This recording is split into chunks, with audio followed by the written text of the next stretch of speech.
My name is Rachel Chin, and for 6 years, I'd been living a carefully constructed double life. To my family, I was the disappointing daughter. The one who wasted her business degree on a boring government job. The one who drove a 10-year-old Honda Civic while my younger brother Marcus cruised around in a new Mercedes.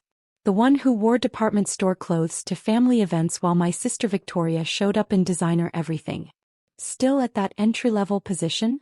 Dad would ask every Thanksgiving, his tone dripping with disappointment. Rachel's just not ambitious, Mom would tell her friends, shaking her head sadly. Not like Marcus. He's already a regional manager at 28. What they didn't know was that my boring government job was a senior analyst position at a federal oversight agency, pulling in $180,000 annually. What they didn't know was that I'd been freelance consulting on the side for the past 4 years, earning another $220,000 per year helping corporations navigate complex regulatory compliance. What they really didn't know was that for the past 6 years, I'd been the one keeping their entire lifestyle afloat. It started small. 6 years ago, right after I landed my government position, Dad called me in a panic.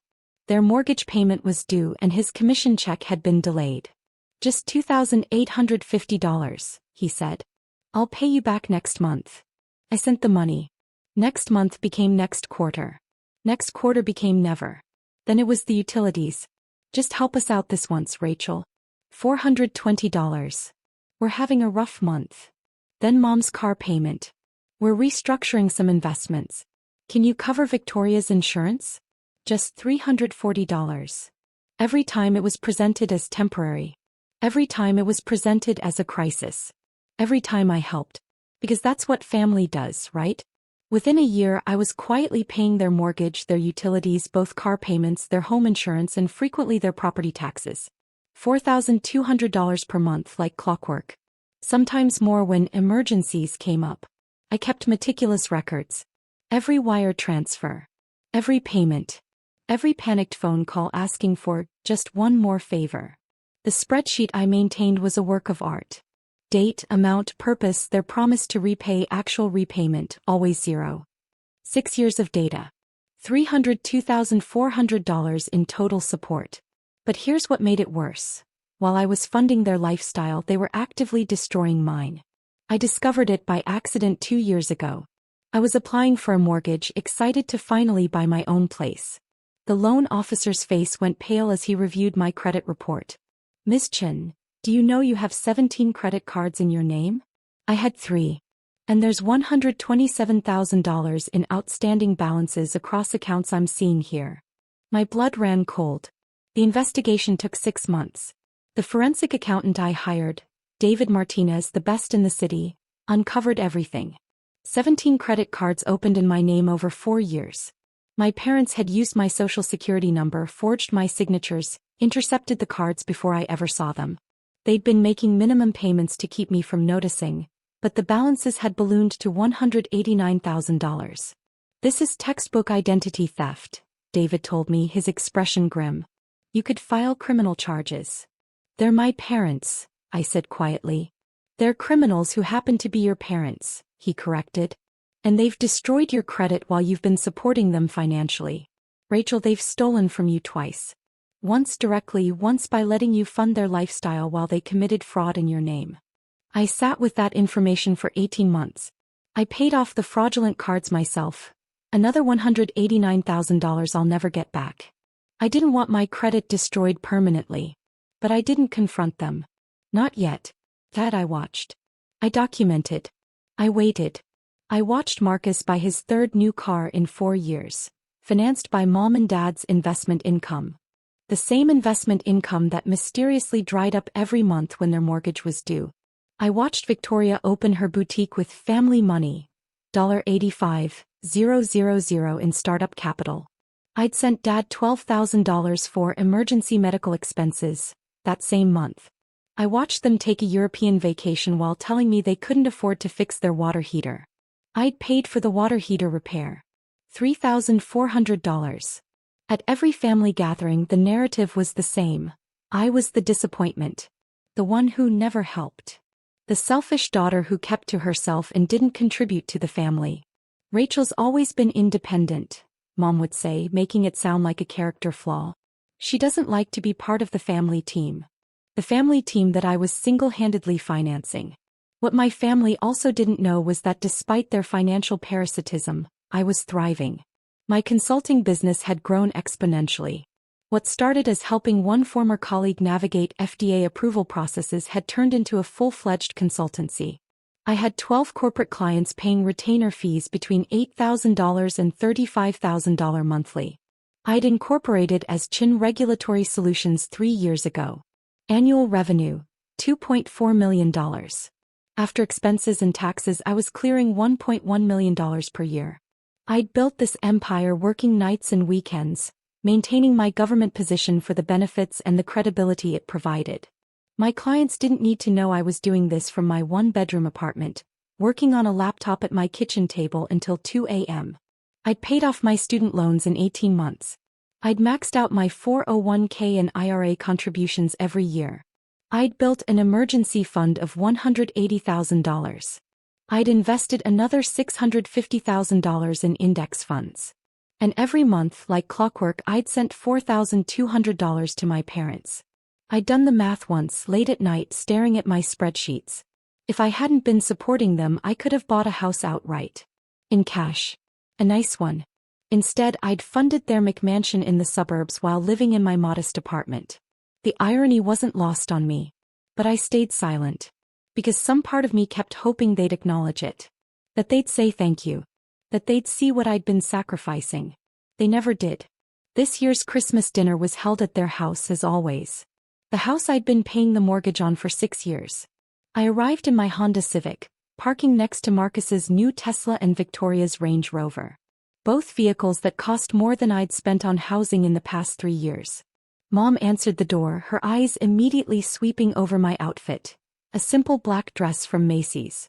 "Oh, Rachel. We're doing formal this year. Didn't you get my text?" I had gotten her text.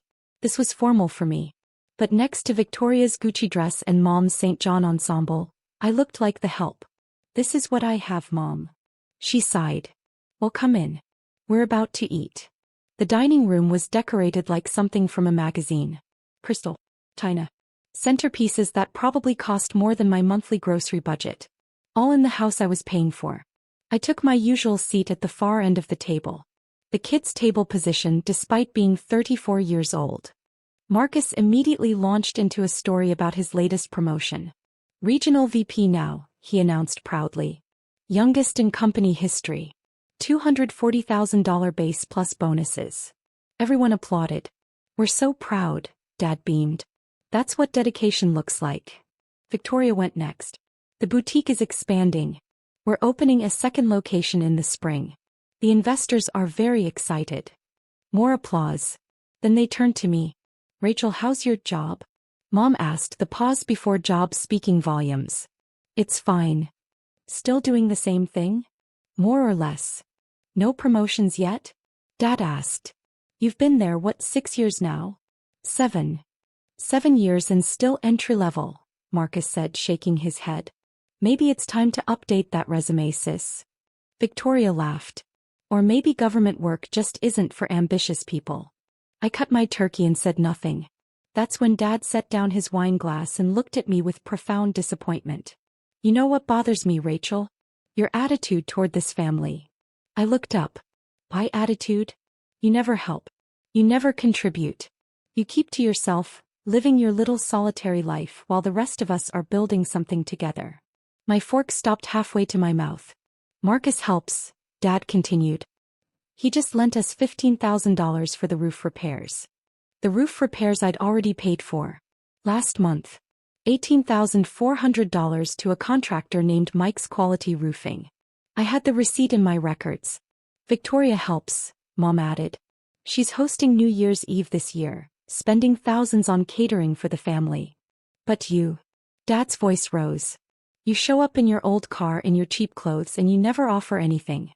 We struggle month after month and you live easy. You're selfish, Rachel. I'm sorry to say it on Christmas, but someone needs to." "Selfish," Mom echoed, nodding. Victoria smirked into her wine glass. Marcus looked uncomfortable but said nothing. The table was silent, everyone waiting for my response. I carefully set down my fork. I reached into my bag, the same fossil bag I'd carried for 8 years because I'd been sending $4,200 monthly to these people, and pulled out a folder. The one David Martinez had prepared for me 6 months ago, when I'd finally decided I'd had enough.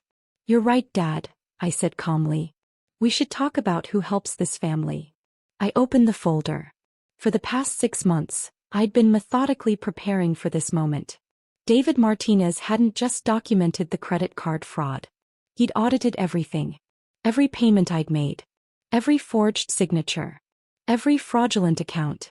He'd compiled a report that would hold up in criminal court. But I'd also done my own investigation. I'd hired a private investigator, a retired FBI agent named Jennifer Walsh, to look into where my parents' money was actually going. Because if I was paying their mortgage, utilities, insurance, and car payments, their combined income of approximately $190,000 annually should have left them with plenty of disposable income. Where was it going? Jennifer's report was illuminating. $47,000 to Marcus over 2 years. Loans that were never repaid. $85,000 to Victoria for her boutique. $63,000 on luxury vacations. Europe, Hawaii, a cruise. $28,000 on country club memberships. $34,000 on a boat they used twice before selling at a loss. While I paid their mortgage, they were living like millionaires. But the real kicker was what Jennifer discovered about Marcus's loan to them for the roof. There was no loan. Marcus had given them nothing. But he'd claimed the $15,000 as a tax deduction, filing paperwork that showed he'd made a substantial gift to his parents for medical expenses. It was fraud. Small scale compared to the credit cards, but fraud nonetheless. The roof repairs had been paid for by me. Mike's Quality Roofing had my wire transfer. My receipt.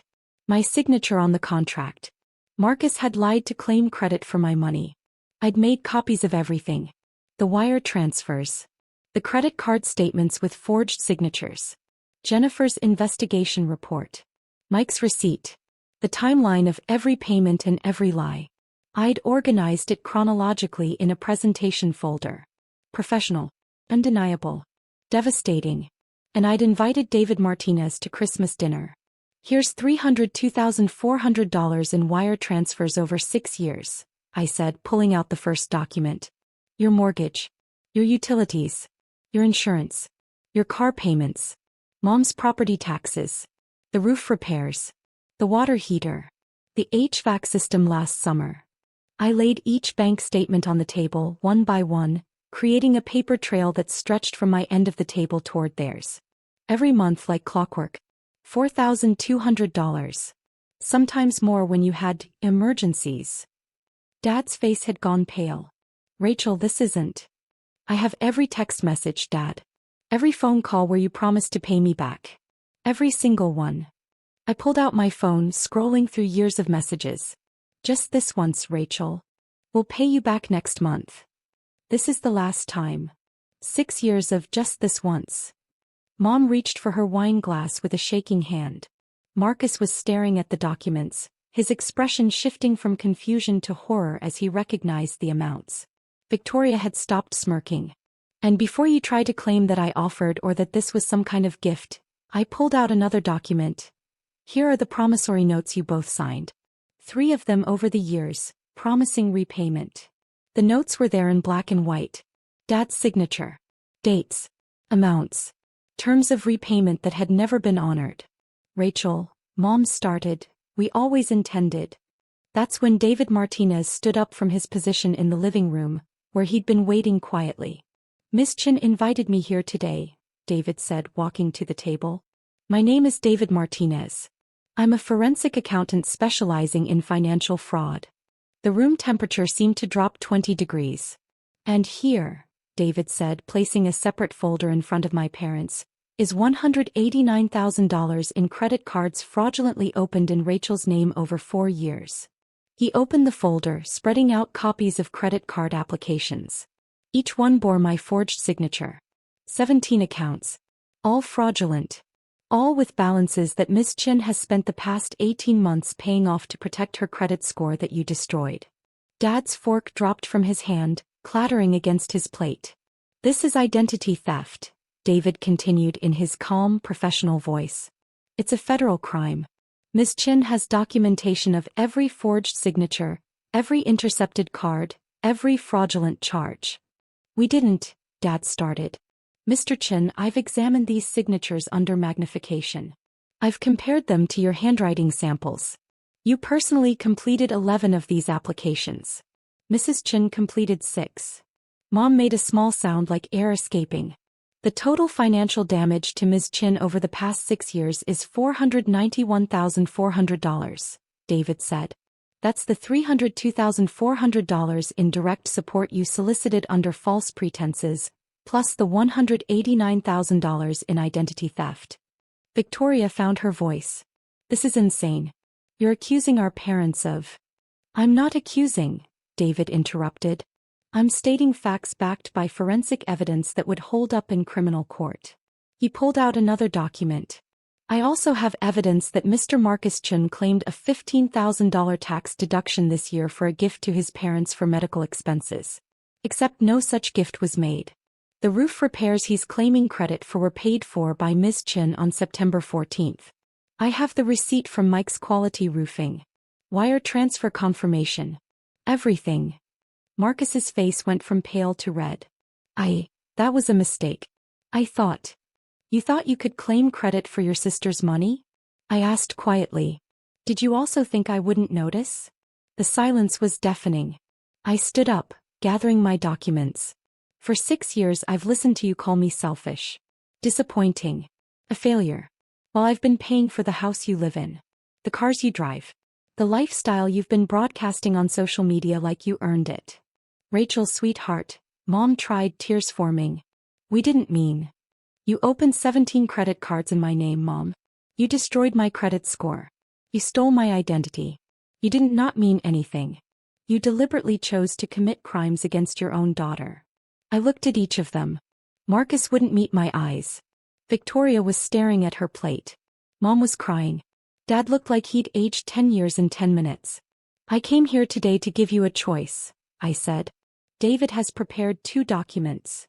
David placed 2 folders on the table. Folder 1, I said, tapping the blue folder, is a criminal complaint. Identity theft. Wire fraud. Forgery. Everything documented with evidence sufficient for prosecution.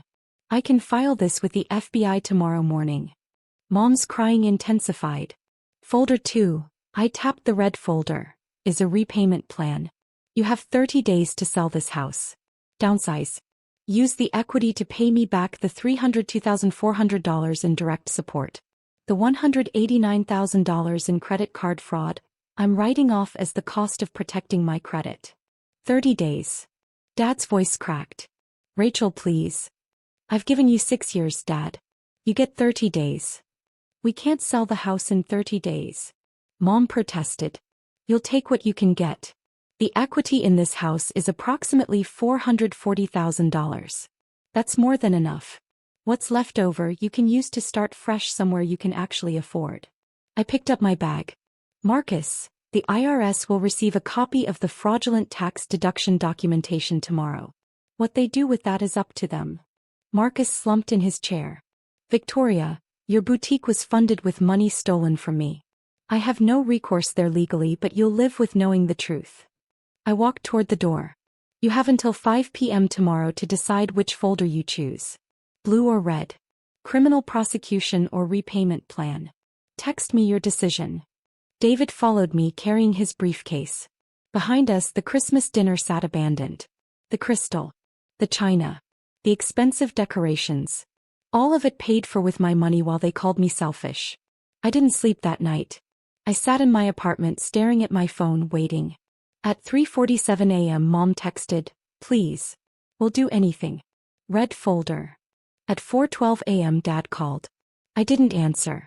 At 7:30 a.m. Marcus texted, I'm sorry. I'll contact the IRS myself and correct it. At 9 a.m. Victoria called. I didn't answer. At 11 a.m., I received an email from a real estate agent. My parents had listed the house. David called me at noon. They've contacted me. They want to meet to sign the repayment agreement. Both of them. All 4. Your whole family. We met at David's office on December 27th. It was neutral ground. Professional. They looked terrible. Mom's eyes were swollen from crying. Dad had aged overnight. Marcus couldn't meet anyone's eyes. Victoria looked angry, but underneath I saw fear. David presented the repayment agreement. It was detailed, legal, binding. They would sell the house within 60 days. I'd given them a 30-day extension. They would pay me $302,400 from the proceeds.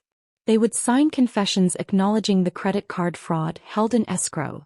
If they defaulted on repayment, I could file criminal charges with the confessions as evidence. They would have no contact with me unless I initiated it. They would publicly acknowledge in writing to the extended family what they had done. Dad's hand shook as he signed. Mom cried through her signature. Marcus and Victoria weren't legally bound, but they signed witness statements acknowledging their knowledge of the fraud. It took 30 minutes to destroy my family completely. The house sold in 47 days. It was a short sale. They took the first offer, desperate for liquidity. They got $430,000. After the mortgage payoff, they had $385,000. I received $302,400 as agreed. They had $82,600 left. They moved to a 2-bedroom apartment in a less expensive part of town. Dad had to sell his car. Mom's lease was up and she couldn't afford a new one. They were taking the bus. The karma was almost poetic. Marcus's tax situation was handled quietly. He paid penalties and fees, nearly $8,000. His employer found out. He wasn't fired, but he wasn't promoted again either. Victoria's boutique struggled. When the extended family learned where her startup capital had come from, several of them pulled their support. She had to close the second location before it opened. The extended family learned everything. I'd insisted on the written acknowledgement as part of the agreement. Mom and Dad had to send a letter to their siblings, their parents, their closest friends. We have financially exploited our daughter Rachel for 6 years, taking $302,400 while telling everyone she was selfish and didn't contribute to the family. We also committed identity theft against her, opening credit cards in her name without her knowledge. We are deeply ashamed. I heard through a cousin that Thanksgiving dinner at Aunt Marie's house was canceled this year. No one wanted to host them. I didn't take any joy in this. That's what surprised me most. I'd imagined this moment for 18 months. The vindication. The justice. The look on their faces when they realized who'd been supporting them all along. But when it actually happened, I just felt tired. And free. 6 months after Christmas, I bought my house. A beautiful 3-bedroom craftsman with a garden and a home office. I paid $580,000, putting down $290,000. Exactly half in cash. I could afford it now. Without the $4,200 monthly drain, my savings had exploded. I quit my government job. Chin Regulatory Solutions became my full-time focus. Revenue hit $3.2 million in the first full year. I hired 2 associates. We moved into real office space. I was featured in a trade magazine, 30 Under 40, Rising Stars in Regulatory Compliance. The article mentioned my meteoric rise in the industry. Marcus saw it somehow. He texted, "Congrats on the article. You've always been smarter than us." I didn't respond. Mom tried to call on my birthday. I let it go to voicemail. Her message was short. "I know you won't talk to me. I just wanted to say happy birthday. And that I'm sorry. Every day I'm sorry." I saved the message but didn't call back. Dad sent a letter. Handwritten. 6 pages. It detailed every regret, every moment of shame, every realization of what they'd taken from me. The last line read, "I don't expect forgiveness. I don't deserve it. I just need you to know that I finally see you. And I'm proud of who you are despite what we did to you." I put the letter in a drawer. Maybe someday I'd be ready to process it. Victoria sent an email. "The boutique closed. I'm working retail now. I think about what you said every day, that I built my dream on money stolen from you. I can't take that back. I don't know if sorry means anything, but I am." I archived the email without responding. I started therapy. My therapist, Dr. Sandra Williams, helped me understand that enforcing boundaries wasn't cruelty, it was survival. "They trained you to accept their abuse by framing it as family obligation," she explained.